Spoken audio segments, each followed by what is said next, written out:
All right, we're live. Welcome to the List Podcast, episode 1. I'm your One or host, Chris. 0.5, if that's what you prefer. If it doesn't turn out that good, we can maybe go call it a 0.5. We'll see. I want it to be good, though. I'm your co-host, Chris. This is my co-host, Josh. And what do you know? Once again, Kid Concrete isn't showing up. So I think this might just be a two-man operation. 2.0, he's not coming. He's never coming. He may not even exist. Yeah, he might just be a myth at this point. But anyway, like last time, it worked out great, so I don't think we need him. No, I don't think we need him. In fact, I'm having fun. I had fun last time, so we decided to do it again, even though nobody watches. Yeah, and it's pretty soon after we recorded the first one, so there's not a whole lot of new stuff to talk about. This is before Money in the Bank, but AEW-wise, they had a really strong episode of Dynamite on Wednesday. It was live. It was the first time they've had a live show in quite some time. So I thought that was really exciting, and you could tell during the tape shows they had the same kind of roster of guys, but now you had like Matt Hardy had his first match. You had like Jericho coming back. So it wasn't the same group of guys, and they had like a much bigger crowd, and they were doing it really well. So I just wanted to get your thoughts on that, the episode overall, but really it started with a strong like MJF and Sean Spears promo.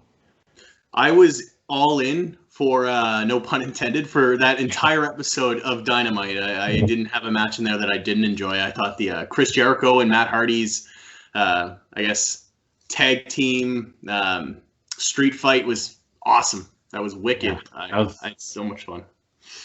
That was a lot. That was one of the more entertaining matches I've seen in a while.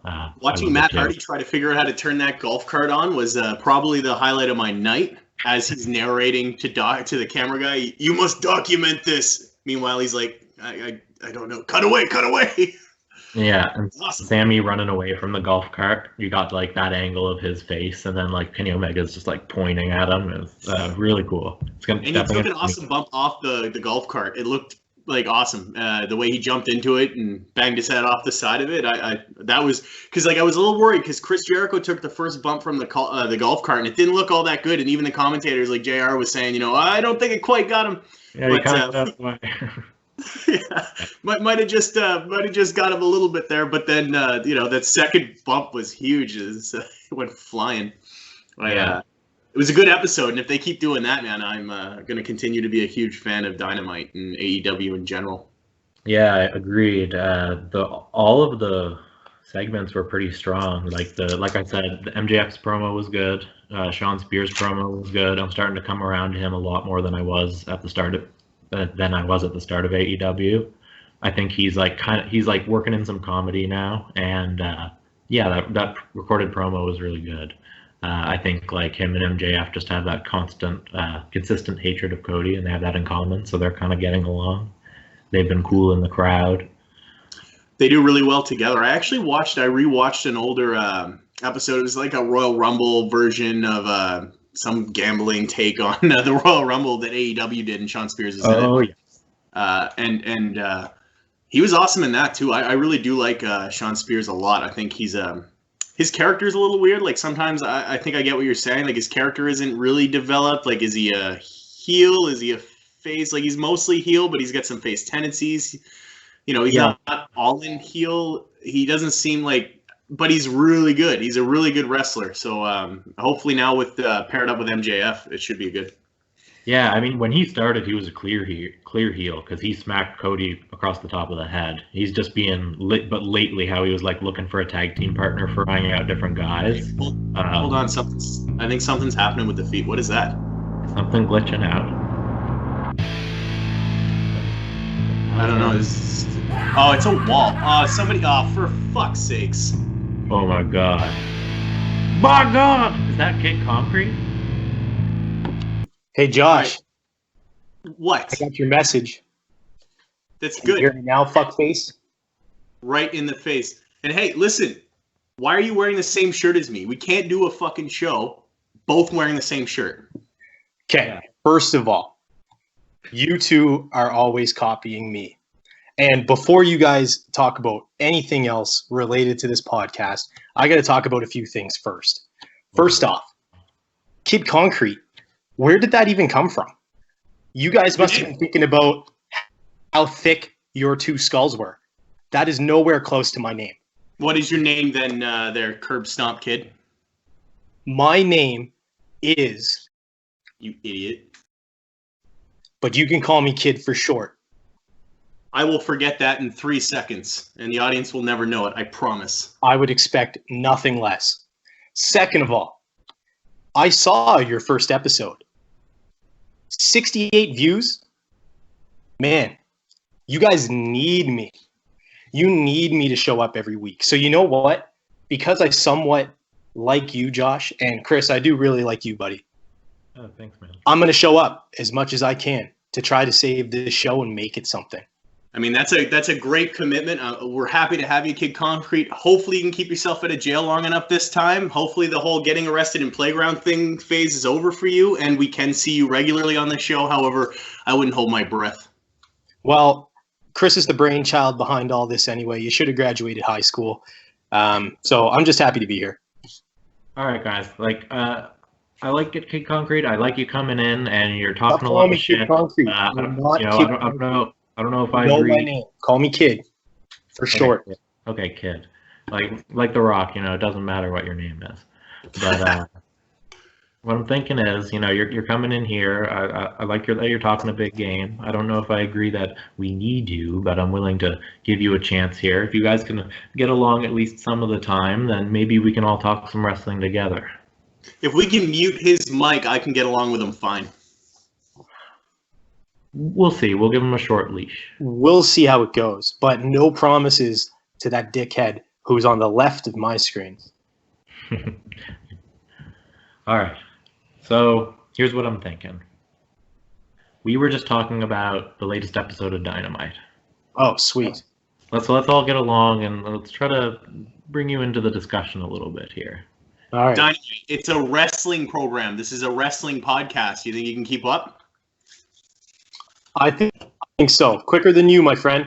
Oh, wait, you're not my friend. I do know the kid has watched a bit of New Japan in his day, so... Yes. I remember I was listening to the last episode, and Josh said I didn't know anything about New Japan. He knew more than me. So No. I said that you don't know anything about wrestling. Oh, I stand corrected. Well, allow me to school you.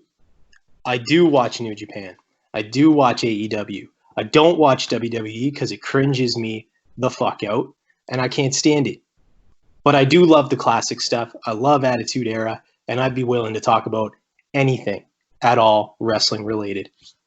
See, I just want to point out, before we move on, I want to point out he just said he hated WWE and it's cringeworthy, but he's wearing WWE merchandise right now.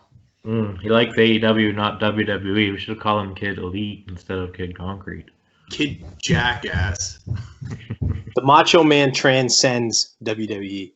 Listen to me, we're uncut and uncooked. Yeah, moving on. Dynamite, yeah. Dynamite. So, Kid, what did you think of the last episode of Dynamite? I thought it was great. They've been just killing it the last few weeks, and their main events have been spot on. I don't even know where to start, to be honest. What were you guys talking about before I made my debut? We talked a little bit about the main event. We can always go into more detail about that, but we also started with how MJF and Sean Spears had really strong promos to start the night. I was talking about how I was coming around to Sean Spears a little bit more. Yeah, me too. Yeah, I didn't I don't know what it was. He just kind of when he debuted, smacking Cody in the head with the chair was probably the best debut anybody could ever had. Right? But I don't know what it was. He just kind of was I don't know, just kind of flat. But then the last little bit, he's opened up. He's been allowed to goof around a bit, and him and MJF, they make a lot of sense together. So that was really good. Well, I agree with you there. What are your thoughts on the angle with Brody Lee, guys? What do you want to see? Because right now, how it looks is he's going after Jon Moxley. He wants the title, and he's using his minions to do it. I love the angle personally. What do you guys think? I'm a fan of it. I didn't think that Brody Lee was going to be near the title anytime soon, so I'm surprised. Like he was a pick I didn't expect for Moxley's next feud, but I think the Dark Order has progressed pretty well. At the start, you had the Nightmare Collective and the Dark Order. They were pretty similar, and the Dark Order didn't have as many guys, but I like what they're doing with them. I think Brody Lee was a good pick. There was rumors like Matt Hardy could have debuted as the Exalted One. I think Brody Lee was a pretty cool pick. You know, he was in the Wyatt family in WWE.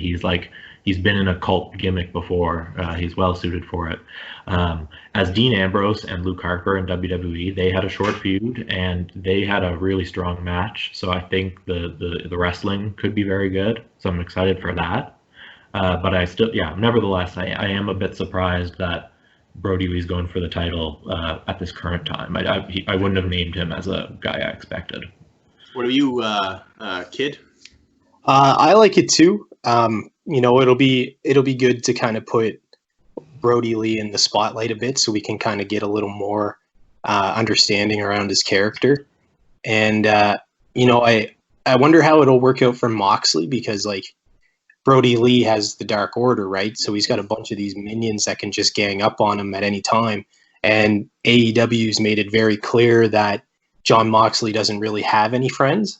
So, I'm kind of wondering, someone's probably going to step up for Moxley. And I'm going to call it now. I think we're going to see Omega and the Elite fall in with Moxley to back him up against the Dark Order. Because I feel like Dark Order will eventually try to take over. So yeah, that's just my kind of theory, I guess. Well, this actually segues great into what my thoughts are. Like I don't have a prediction for what's going to happen. I don't know who's going to win. I can't wait to see the match. But one thing I would like to see kind of long term is I'm loving the character that Brody Lee's kind of portraying, almost like a more cartoonish than he already is Vince McMahon, right? Like a leader. Yeah. He's got he looks down on a lot of people. He's just sitting there staring. What I would love to see is have Brody Lee kayfabe by AEW. So now he is the heel owner president character. So now he's made himself a bigger heel. He owns the whole company. So now anybody who goes against him, and especially if he happens to have the title at the time, anybody who goes against him now has to work against the man. And we're working up into that prime Attitude Era Austin versus Vince type angle. Now, I don't want to see them rip it off completely. I don't want to see that. I mean, that's not creative at all. However, I do think it'd be cool to see, Brody Lee buy the company. So now we have an on-screen owner. He's a heel.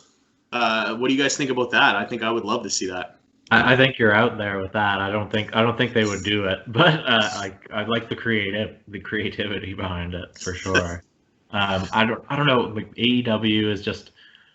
I just don't know how they would work it in, like, because Tony Khan's a billionaire and everyone knows he's the owner anyway. So like, I'm cool if they do some kind of weird ass shit with it to get there, but I don't think it's likely to happen whatsoever. But I like the fantasy booking. Fantasy booking's all I do. I think your face is kayfabe. All right, I don't think you know what kayfabe means. I'm going to say that right now. No, you said that in the last episode, and I know what it means. And your face is not what it appears to be. All right. That's fair. I actually have a face of 6-year-old. There's I'll take to that. All right, so I don't know if there's much else to talk about from Dynamite. Well, I guess we had a Moxley Frankie Kazarian match. It was good. That was a wicked match. I think I do like. Looks strong. Yeah, I like how AEW kind of has a strong mid card scene, and like it's not like when they wrestle they make it look like very even for a lot of it. Like he's known as a tag team guy primarily, but like Kazarian was in Ring of Honor, but the commentary is still putting him over. They're like, he's been wrestling for like 20 fucking years. Like he's really good. He's mostly been in a tag team, but like he can go as a singles guy, and it showed that. Like I feel like that's something you wouldn't get in WWE. Is like in terms of where they are at on the card, you'd never get a competitive match from a random tag team guy against the top champion. No, if this were WWE, it would have been a squash match. Yeah, and it doesn't matter if you're a veteran there or not, right? And I think that's really cool that they're paying the veterans of the sport that respect and, giving them kind of a push, right? Like he didn't come out on top, obviously, but he didn't lose anything from that match. So no, he looked good. Kid, when you were talking about who was going to help Moxley, I think that's a really interesting question. I kind of wanted to go back to that. Having the Elite help him would be really cool. I'm just not sure if they would do that since they're in the current feud with the Inner Circle anyway. Right. But it would be a cool crossover. And I mean, like you said, I think if the Elite had to step in and the Dark Order was getting that out of hand, then that would be a cool angle to see, because there's not many other candidates in terms of who would work with Moxley, except SCU, because he just had a good competitive match with Gazarian. Christopher Daniels was targeted by the Dark Order before. The Scorpio Sky is just fun to watch in general. So maybe Ambrose and SCU versus Dark Order. That's true. That's probably a more natural thing, actually. The only reason why I thought Omega is just because if you remember from, after their match, there was a sort of like mutual respect between them. So I thought maybe like if the Dark Order kind of spilled over into threatening the Elite, that maybe they would join forces. But I like what you thought about SCU, actually, because I think like their shtick kind of falls more in line with what Moxley kind of does. Like they kind of do their own thing, and they have fun, and so does Moxley to a degree, except he kicks ass. So yeah, both would be great for sure. And I mean, I think they have to. They're sort of improvising right now because obviously they would otherwise be progressing the Hangman and Omega tag team story. But clearly, Hangman isn't at these tapings or anything. He's not. He must just be like, they're not forcing anyone to work who doesn't want to. So they're just, they have a story they planned that they're probably going to delay a little bit. So they do have like a void to fill in terms of Kenny Omega's story. So I could see it too. They both sound good. Hangman coming back is going to be a huge pop too when it happens. I know I personally missed him a lot. He's one of my favorite guys in AEW, so I missed the guy. But I know when he does come back, it's going to be huge. Yeah, I think we're all big fans. Yeah, I agree too. And I think it's really cool that they had everybody test it so that they could do it live and actually open up the arena and give it that kind of bigger show feel. Like it felt big just because there was fireworks, like they had the pyro going, and they had a decent amount of people in the crowd there, and like they have with the smaller crowds, they've been chanting and cheering for the good guys and booing the bad guys, and it's I'm sure you guys picked up on it too, but like they spread out the crowd more now too, so they had more, like you could hear like the distant kind of cries. Like I thought that was a cool little effect too, to kind of make that arena feel come back. Yeah, it was awesome. I loved all of a sudden it was quiet, and then somebody gets hit with something, and you just hear from the back, yeah, it sounded like it was 8 kilometers away. It was great. Yeah, absolutely. And they're lucky, that Khan owns the Jaguars, because they're just using the stadium. Shamelessly plugging them when they're so bad. Yeah. But I mean, they're that's what allowed them to do that kind of show. The fact that he just, the family owns that stadium. So yeah, it's super creative on their part. Has WWE done anything like that? I haven't watched any of the Raws or SmackDowns. Well, it's all been at the Performance Center, which is where the NXT trainees train. But the Money in the Bank, the gimmick there is that it's being filmed on the top of WWE headquarters. So it starts from the bottom floor, and the briefcase is on the roof. And there's a wrestling ring up there. And I think they said the women's and men's matches are going on simultaneously. Same time. They can actually be in the same match or they could end up in the same ring at the same time. I'm really curious to see that. Whoa, like they're doing both at the same time. Yep. Simultaneous matches. How many people are in that match again? 6? Yeah, 6, I think. So 6 men, 6 women? 6 seems right.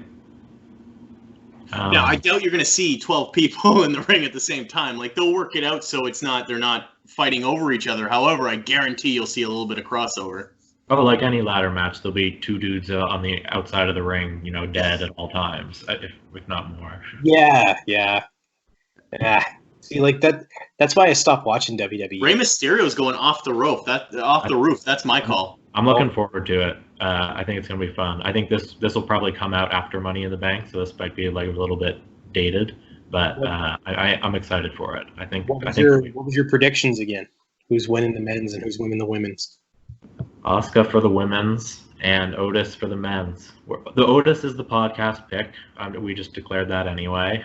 I think I know him. Even I know him. Otis is awesome. Yeah, AJ's back. We both agreed on Otis. He went for the women's. He's going Asuka. I went Lacey Evans. Yes. Yeah. Okay. But now AJ's back and he's going to be in the match, so obviously he's an extremely strong pick for that. He's definitely the favorite to win, but he won't get past Otis. I hope so. Otis is our pick.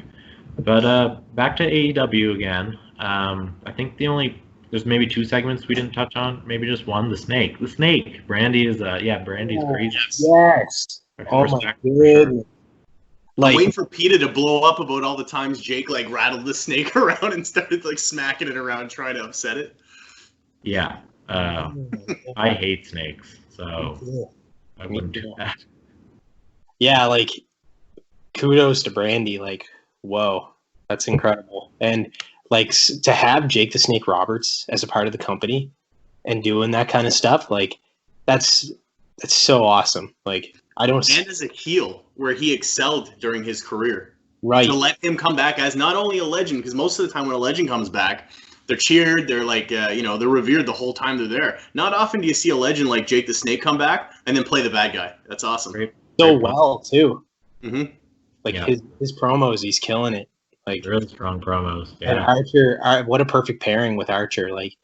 Chris, we caught on the Archer back when we started watching the G1 last summer, and we knew then too he was awesome. So what a great signing. I love he's a good fit for AEW. They were lacking big guys for a little while. They're starting to fill that void, and he's a great pairing with Jake the Snake, 100%. Yeah, he'll go far for sure. Yeah. So many great matchups that are possible there throughout the years. I can't see how they aren't super successful in the next few years. If they already aren't already, which they are. Yeah. But anyway. 100%. Do you have any more thoughts on the main event, Kid? Josh and I touched on it a little bit.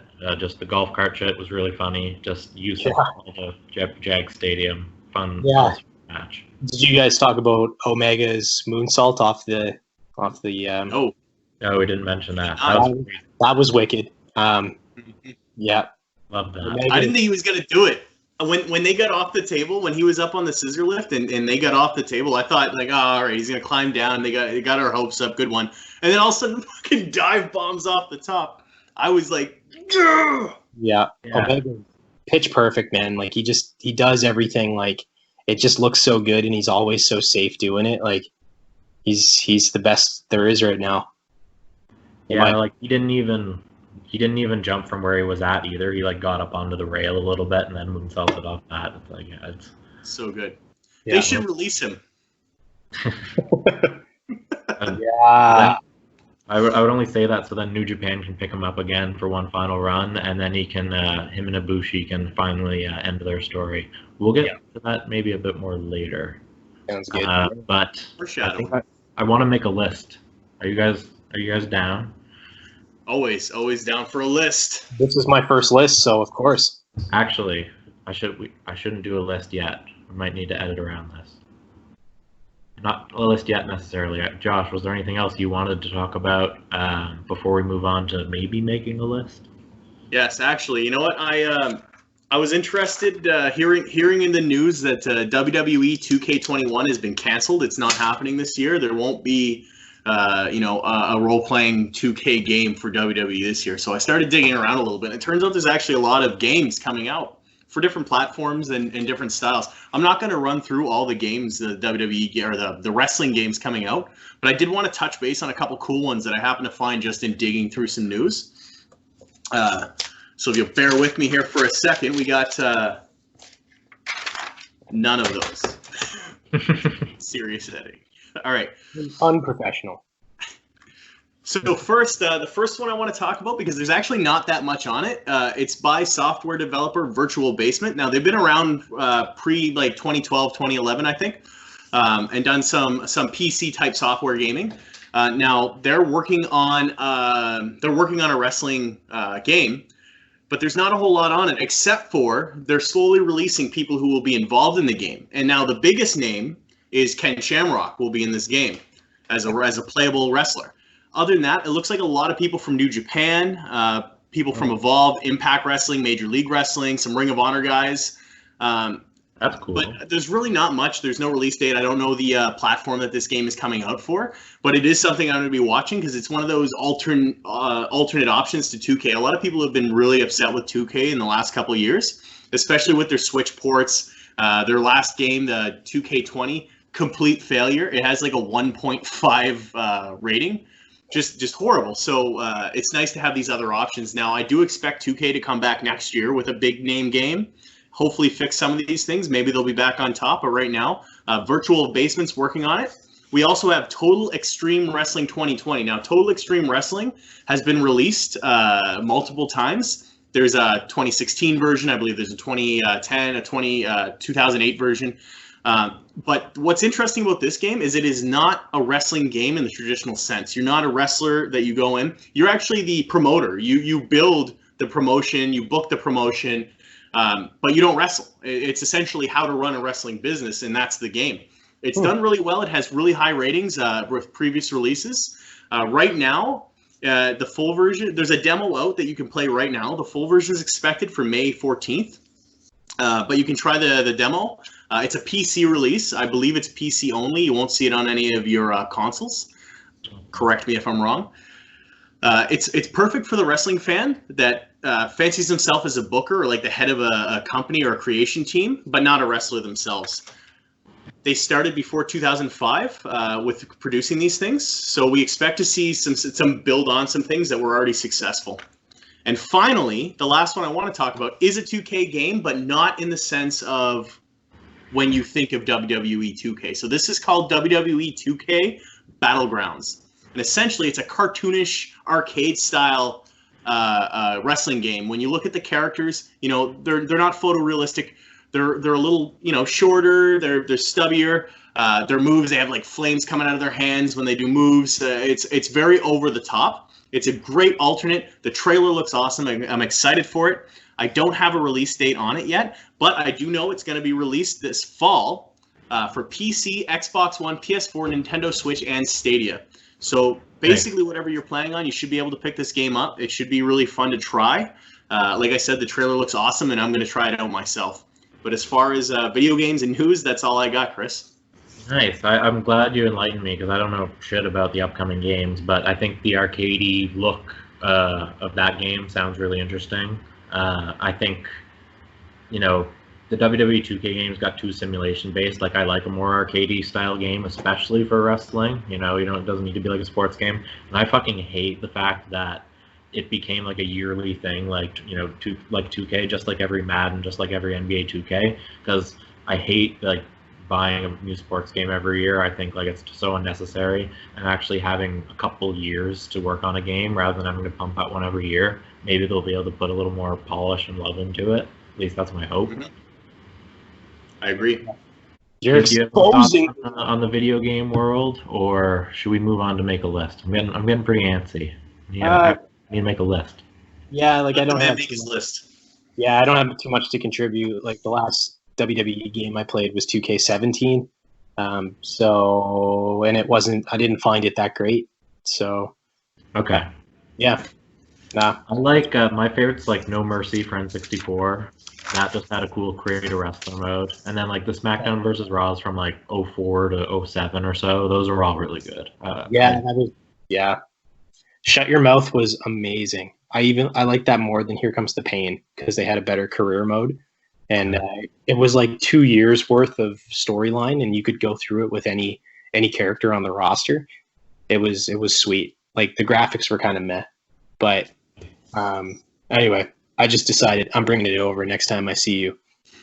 That sounds great. I haven't even played those ones because I wasn't a PlayStation boy. I was a Nintendo, so I never played Here Comes the Pain or Shut Your Mouth. I'll bring both. Looking forward to it. Josh, Now, you what want is some? this list? What list do you want? You shut your mouth. I'm not talking to you. What list are we doing? I'm excited. You mentioned it. You mentioned lists. I got my pen out, my paper. I want to do a list. The name of the podcast, it refers to the fact that we have a long list of wrestling matches we want to go through, but also the fact that I used to make lists all the time in high school, and we want to, figure out top matches, top finishers. I want to throw that guy out to you guys at any point, and you guys got to be ready to answer.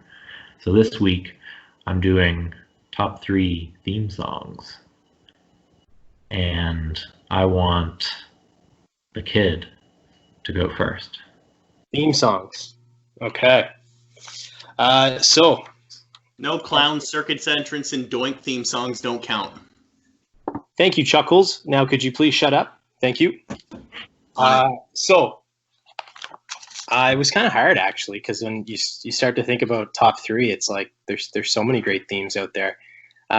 But number 1, so from 1 being the best one, my most favorite, it's got to be Edge. Super iconic, and it's awesome in its own right. Number 2, Shawn Michaels, Sexy Boy.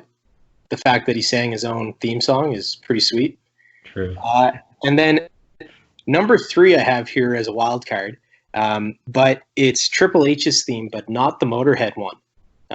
The one where he goes, it's the My Time one. So that's pretty cool.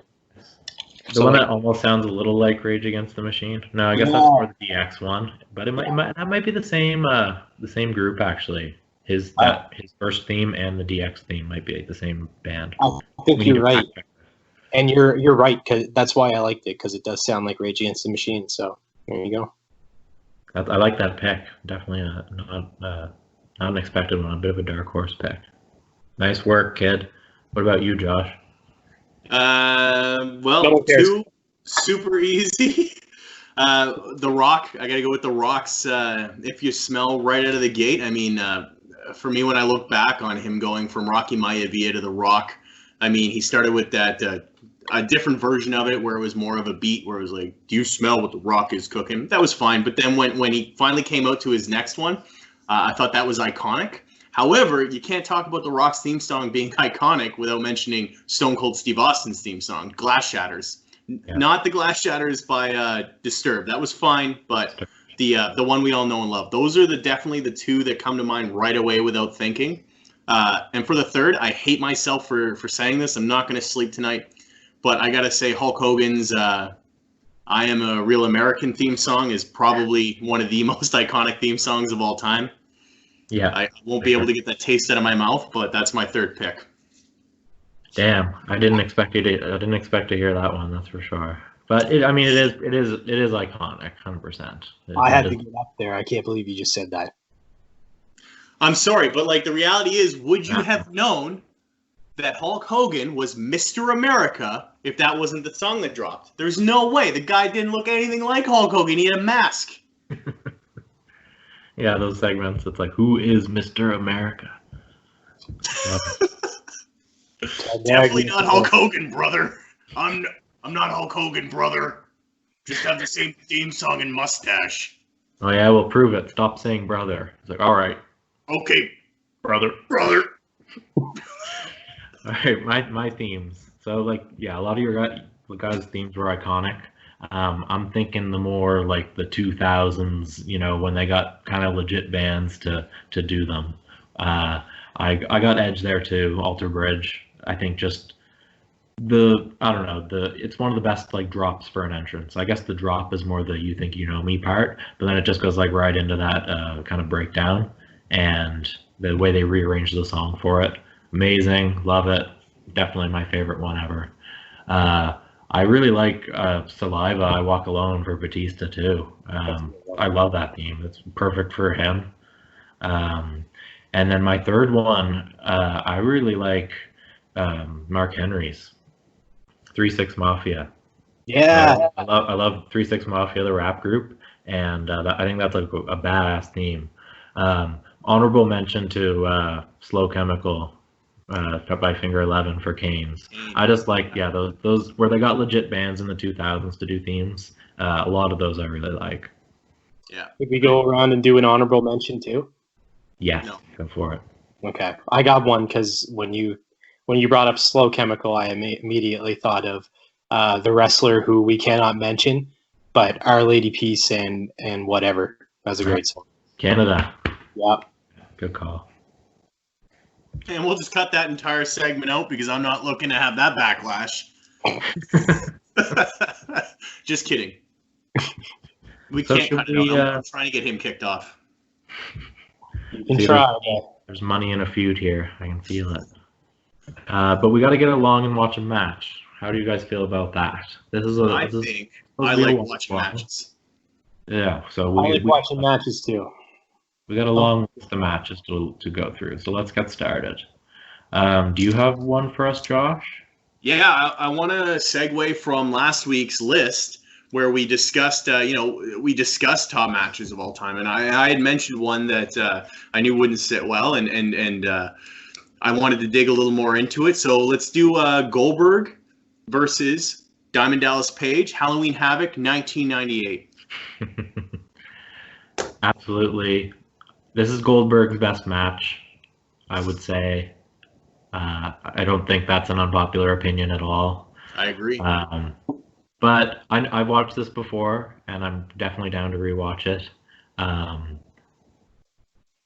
think this is that pay-per-view where something funny happened, wasn't there? Or do you have a bit more detail on this one, Josh? I didn't. Yeah, so actually I do have some interesting background I'll go through before we watch the match, and after there's a few things I'll bring up that happened during the match, but I don't want to spoil it. So, okay, cool. So Halloween Havoc 1998 occurred October 25th, 1998 from the MGM Grand Garden Arena in Paradise, Nevada. We won't go who wins the match yet. We'll leave it up to imaginations. No spoilers for a match that happened over 20 years ago. So essentially, Kevin Powers, who's a WWE journalist, hailed Goldberg's match versus DDP as the best match in the event's 11-year span, which nips at the heels of irony because the pay-per-view feed actually cut this match off at the very near to the beginning, and they were forced to show it live or show it on the following Nitro. So the main event for Halloween Havoc didn't actually air for most people on pay-per-view during Halloween Havoc. They had to tune into Monday Nitro to actually watch the match that they probably paid to watch in the first place. I thought that was it was hilarious. Yeah. Luke Winkie of Sports Illustrated said Goldberg versus Page. This was his quote. "It's a great match. If more TVs carried this match, maybe Warrior Hogan disaster would be less remembered." So the second main event was a rematch between Hulk Hogan and the Ultimate Warrior, which is actually touted as one of the worst matches of all time. It was filled with botches and just bad spots. There was no chemistry between the two guys. So the fact that the following match, which was the pay-per-view, didn't actually make it onto the pay-per-view is to me is hilarious. And I actually didn't know that. I'd seen this match many times, but I didn't know that before actually getting ready to watch it here tonight. So that's really all I have preemptively before the match. That's cool. I remember hearing that story, but I had no idea it was the DDP Goldberg match that it happened to. I've heard it listed in one of WCW's many blunders in its last couple of years. But it's cool information, and I'm looking forward to probably watching at least one person's best match. I've never seen this match before because I know Josh is a DDP fanboy, so I purposely make the best effort I can to never watch anything DDP because Josh loves him so much. So I guess I'm going to watch this match for the viewers, definitely not for Josh. And Chris, I'm there for emotional support should you need it. You should try his yoga as well because you get your fat ass in shape. Maybe DDP can help. Ooh, shots fired. I can't even be bothered. Let's just start this match. God, let's get to it here. Oh, shut the hell up. So we're underway here.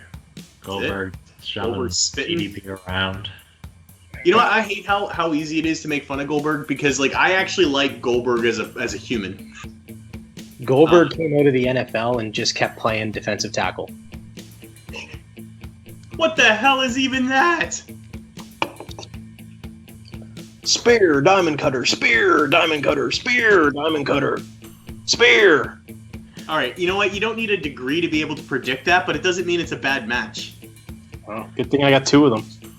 You talked about this match a lot last episode, Josh, how just like DDP forced Goldberg to go over it and choreograph it step by step beforehand, because that's just how DDP did things. Well, I don't know if he forced him, and that's the thing. DDP rehearses matches. He likes rehearsing them. I don't know how Goldberg felt about it. Now, what I did find out in researching some of this match was because of a few botches that Goldberg had initiated during the match, he injured himself pretty good, which forced the match pacing to change, and it actually forced DDP to kind of take over in the ring, which may have actually made the match how good it was, because Goldberg couldn't use his regular brute, his brute style, because he injures his shoulder pretty early on for real, and then they make it a kayfabe injury because DDP starts isolating limbs to make it part of the match, which has to slow Goldberg down, so Goldberg can't do his regular squash thing. Now, I don't know if he ever intended to begin with. You know, maybe the match went on as it was supposed to anyways, but there's a real possibility that the injury sustained by Goldberg, which I'm sure we'll see here soon, actually changed the pacing of the match and made it as good as it becomes. DDP is such a baby face. Fun fact, my hair will look like DDP's after this quarantine. Nobody cares. I heard I I heard a story of like him being in a meeting with someone, but they were like corporate professionals, and then he ended up showing them the thing he does with his foot, where it's like up above his head, and they were just all like, "What the fuck?" Why in this setting? Yeah, he might not know his audience all that well. Could you imagine you go to a job interview, you just lift your foot over your head, and they're like, "Sir, so why do you think this qualifies you to work at Walmart?" Exactly. But now, like, you know, we're 5 minutes in, and it's, you know, twice as long as 90% of Goldberg's matches. You wouldn't notice a lot of these things. Okay, that's one of the best reversals into the diamond cutter I've ever seen. I love it. I thought it was over. Like, even right now, I'm like, it's over, even though I know it's not. I know that Goldberg still wins, but, like, for me, it's like, damn. Couldn't even hold that in, could ya? Oh, right, you haven't seen the match. I don't care. All right, you haven't seen the match. I refuse to fucking apologize about spoiling a match that happened in 1998, all right? Get out of my face. Oh, you too. Yeah, he took too long to pin him. Mm-hmm. But that reversal was awesome, and I wouldn't even really notice these injury things if you didn't add all that context before the match, so I appreciate it. Awesome. Yeah, I know the spear. The thing is with the spear is I didn't notice that in the other matches, but I didn't. Now, like, it's clear to me now that I've read that it happens. I can see his head hitting the mat really hard, but I never noticed that before. Yeah. And jackhammer and pinfall. Now, at this point, Goldberg was still undefeated. His streak's still alive. So this may have been the first non-squash title match Goldberg's ever been in. DDP should have ended the streak. Better than Kevin Nash. Whose streak is better, though? The Undertaker's WrestleMania streak or Goldberg's bullshit Monday Nitro streak? I hear they inflated his numbers a lot, too, and they included house shows and all that. It's like 400 by the end. It's like, I don't even think there was 400 episodes of Monday Nitro. Yeah, like one week on Nitro, it's like 336, and then the next week, it's like 350. It's like, what? How did they have 14 house shows in 2 days? All right, so we just finished the match. What did you guys think? I know, like, Chris, you've seen it before, but Kid, you haven't seen it before, right? What are your initial thoughts on the match? I know you're gonna shit on DDP because I like him, but, like, honestly, what are your thoughts? Well, like I said, I'm glad it's over now, but it was better than I thought. Yeah, no, I like that I'm going to give you props here. I really don't want to, just so we know, I really don't want to. But I do like the fact that you did provide the context for when those botches were, because then it added to the match. And yeah, okay, that's enough. I'm done blowing smoke up your arse. Anyway. I love it. We don't really need to hear you say the nice things and then you shut the fuck up. That's called being a human. Chris, what are your thoughts? I think it's a solid match. I think it's like a very good example of someone really being brought beyond their typical potential. So, like, DDP's clearly bringing out the best in Goldberg. The Lesnar Goldberg match, not WrestleMania 20, but the more recent one. I'd say that's up there with this in terms of best Goldberg match ever. So I think it shows that Goldberg matches can be super entertaining with the right partner if there's a bit of back and forth. It's just you don't often get that back and forth, and you don't often get that right partner for 99% of Goldberg's matches. So it's a bit refreshing to see. I do like DDP. Like, I think that the jackhammer reversal into the diamond cutter is one of the best diamond cutter reversals I've ever seen. There's a lot of good ones, so that's saying something. But overall, I was entertained. I appreciated the context behind the match. I didn't realize Goldberg got injured twice in it. So I think all in all, considering those injuries, the match ended up really strong. And it's a shame that everyone didn't get to see it because it got cut off of the pay-per-view. Yeah, well, I mean, we're living a better life than they lived back then. Yeah, it's a shame that they got spoiled for me by a dickhead over there. So thank you, Captain Douchebag. Move us along. I want to get into more of a New Japan vibe like we did last time in the second half of the show. I'm excited. Wow. So what are we thinking? What? So this is a tag match that I want to bring to the table. It's the Golden Lovers versus Hiroshi Tanahashi and Will Ospreay. I'll give you guys some context behind this match. I'm also going to need a link because I can't spell any of that shit you just said to me. Golden. So Kenny Omega and Kota Ibushi are the Golden Lovers. So they're two very recognizable names, although even when you hear that tag team name, you might not know who they are, even though as individual wrestlers, they're extremely well known. The Golden Lovers were a tag team that those two were in dating back to their days with DDT wrestling in Japan, which is a smaller promotion. So they tag teamed for several years, were champions there. And it was kind of a little bit sexually ambiguous. Like, they didn't say they were gay, but they didn't say they weren't either. So it was like... Not that there's anything wrong with that. No, not at all, but that's kind of what made it interesting. So they had a long history in Japan, and fast forward a few years later, and Kenny Omega is in the Bullet Club in New Japan, which is this long-time heel faction, which is usually consists of foreigners, so like Americans, typically. So he's in that big stable, and they've been undergoing a lot of like infighting within the group in the last handful of months. And Hangman Page and Cody Rhodes end up turning on Kenny Omega. So after all this like fighting within the Bullet Club, it finally comes to a boil, and they attack Kenny. But Kota Ibushi, who they haven't interacted in New Japan in years, comes out and makes the save.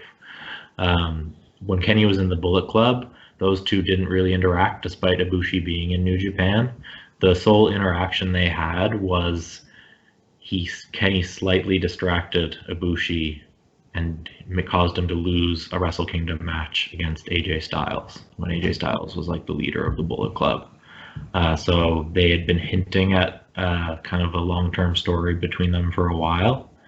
And after the whole Bullet Club thing kind of exploded, Ibushi was finally the person to make the save for Omega. And they reunited and hugged in the ring, and the crowd just like completely cheered. They had like confetti coming down and everything.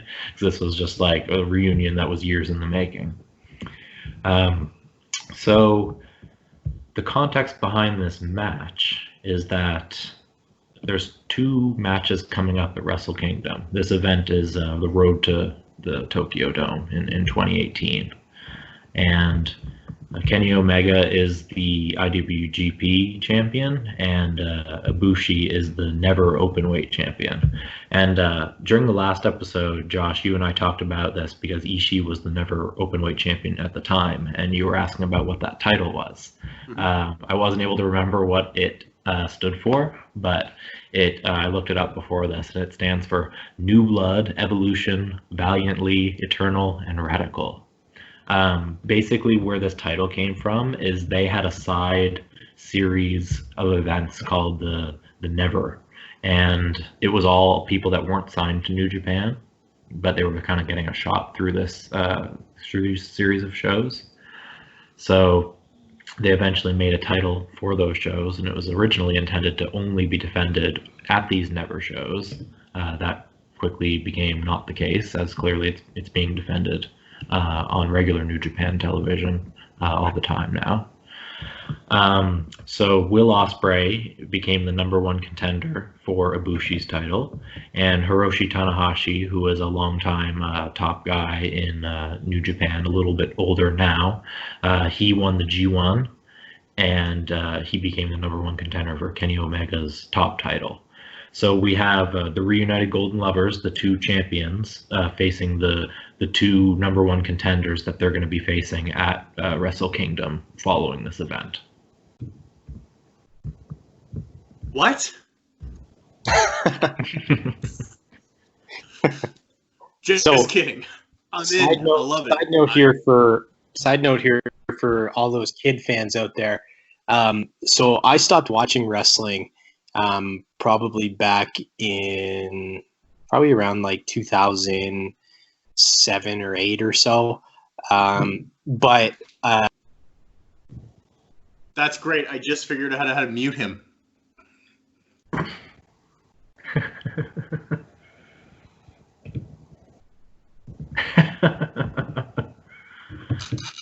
How mean.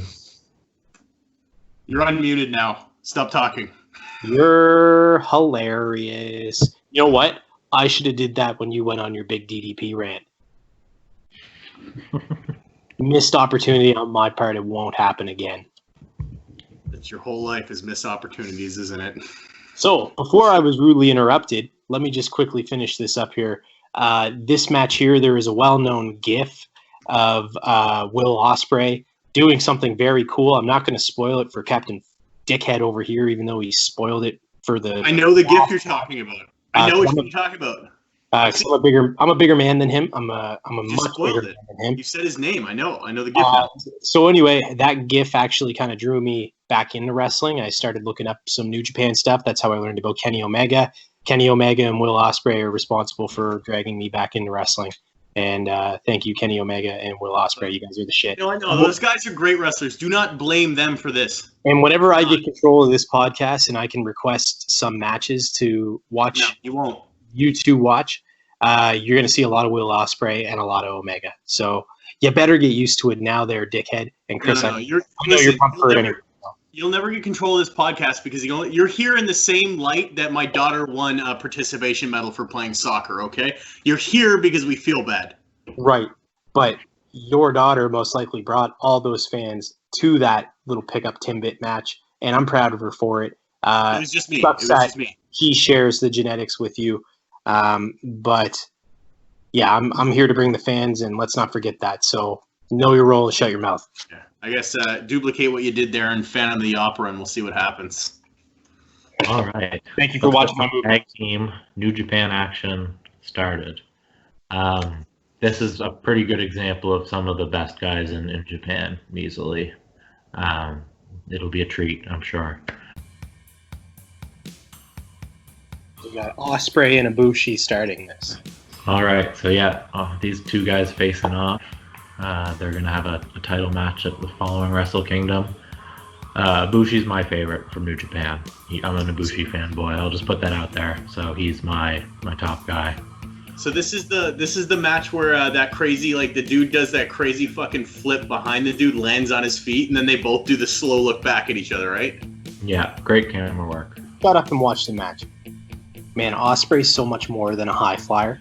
Like, he's damn good at chain wrestling. He had a really great match with Zack Sabre Jr. in the G1 last summer, and he really showed that off. So anybody that thinks Ospreay is a high flyer, you're dead wrong. He is, but he's more than that. He's so well-rounded. Yeah, he's came up in the British style. So did Sabre Jr. So you can, he's really strong with the chain wrestling. Yeah, it looks like this is great. Yeah. And I like that these guys are all so jacked that Kenny had to put on a shirt. Fun fact, this is like the only time that I know of that Ospreay and Omega were wrestling. Or like the most recent, I mean. The only time I've been in the same ring. Yeah. I was actually going to ask you guys that if they had matches in the past, but I guess you just answered that. Man, I wish they would. Like, that would be a good fucking fight. Oh, absolutely. They would. Oh man, that would be unreal. I hope maybe someday. You never know. Yeah, if they have, it's probably in like an indie promotion overseas or something. You never know. Sometimes if you look them up, you can get some crazy matchups that happened in front of like 100 people. But yeah, in terms of in New Japan, this is the only time I can think of that they were in the same ring. Like, I think that Ospreay he's gonna stay pretty loyal to New Japan for a while because they'll make him a star for sure. Yeah. Like I could see him going on a main title run here probably very soon. They're treating him like a heavyweight now. Yeah. Yeah. Sure. So it's possible. I guess the only thing that we could hope for is maybe that AEW and New Japan kind of mend some relationships and maybe work together. That would be the ultimate fan like freak out if you get stuff like that between New Japan and AEW. I know there's a lot of bad blood there with the way that Cody, Hangman, and the Young Bucks and Kenny all left at the same time. Oh, really? New Japan was, I think, not happy with that. Even though they didn't do anything wrong, they just waited for their contracts to expire and then left. It's not like they left before the contracts were up or anything. But I think New Japan feels like they invested a lot in those guys, and then they just went. Yeah. Yeah, because Kenny was fairly recently, he just won the IWGP. And then he beat Okada, and no one beats Okada. Right. He was definitely as high as they've ever pushed an American, or he's Canadian. Oh, yeah. Did you North American? When what was it? Fucking last week on AEW on Dynamite when during Omega's match, what did he do? He did something crazy. Like he hit somebody with something. Oh, he hit him when he hit him with the wet floor sign, and then JR's just like, "There's no love in Manitoba." Yeah. Great. Awesome. And sweet, like subtle callback to the cleaner. Like, so awesome. Yeah. I'm really looking forward to the day when Omega turns heel, because he's a really good babyface, but he's an even better heel. I think it might take a little while, but it'll happen. Yeah. For sure. Do you think they'll let it be a heel turn, or do you think they'll force it? Like, do you think they'll just wait until the crowd kind of gets tired of seeing him on top, and then they'll let him turn kind of like the way they did with Rocky Maivia, or do you think they're going to force a heel turn eventually someday? I think he's going to have his babyface run with the title before he turns heel. I think it'll happen, but I don't think it's going to happen within the next year. I don't know. Do you think the fans will turn on him first, or do you think the company will? With Hangman Omega, you never know, though. You don't know where they were going with that story necessarily. He could have been turning heel sooner or later, actually. It seemed to me like Hangman was going for the heel. Yeah, he was always fucking up with beer. Like, he was not taking anything seriously. Like, to me, he was the one that they were going to push heel. But then they made him really sympathetic. That's true. Get real behind him. Yeah. That's true. They made him an alcoholic in a world of alcoholics. in a lovable way. Yeah.